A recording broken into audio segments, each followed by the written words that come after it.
Hello, and I hope you're doing well today and are excited about learning how to crochet. If you haven't already, there is a video on before you begin, and the before you begin is important because it tells you all about the tools and the different types of yarn and all the presents people can get for you when you become a crocheter. So as soon as I find the end of this yarn, because I tore apart something, we are going to learn the fundamental stitch that we use in crochet. It's the beginning of almost every single crochet project you'll ever do, and sort of like casting on and knitting if you are a knitter. Okay, so, but the first thing is how to hold the yarn. Okay, so we're going to put the yarn through those two fingers, your last two fingers, wrap it over, and then hold it, and usually you're holding the tail, with your index and thumb finger. Now it's going to feel uncomfortable in the beginning, but after a while, if you still feel uncomfortable, there is a YouTube video on 10 different ways to hold your yarn. So try that if this doesn't work. But the first thing we're going to do, now if you know how to do a slip knot, I'm more than happy to have you do that because I'm not that good with them. About 25% of the time they work.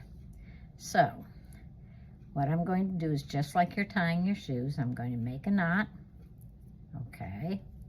And I'm not going to make it too tight.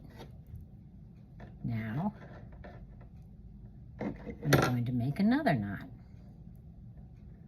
And there we go.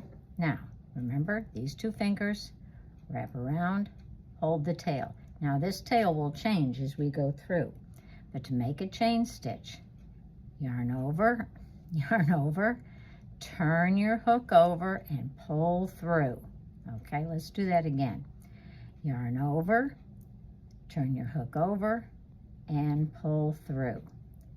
Yarn over, turn your hook over, and pull through. Now I'm going to do a few more of these. And the trick with anything else that's physical is muscle memory. So you try to do this. Now see, my first couple of stitches were kind of raggedy. They were a little bit big. And sometimes we have a tendency, especially if we're stressed, to make them too tight. And what happens is we get uneven stitches. You want to have them relatively even and a little bit loose because later on you'll be going into these stitches, and if they're too tight, it'll be too hard. So practice, practice. Yarn over, turn over, pull through. Yarn over, pull through, pull through. And if you need to do a whole skein, do a whole skein.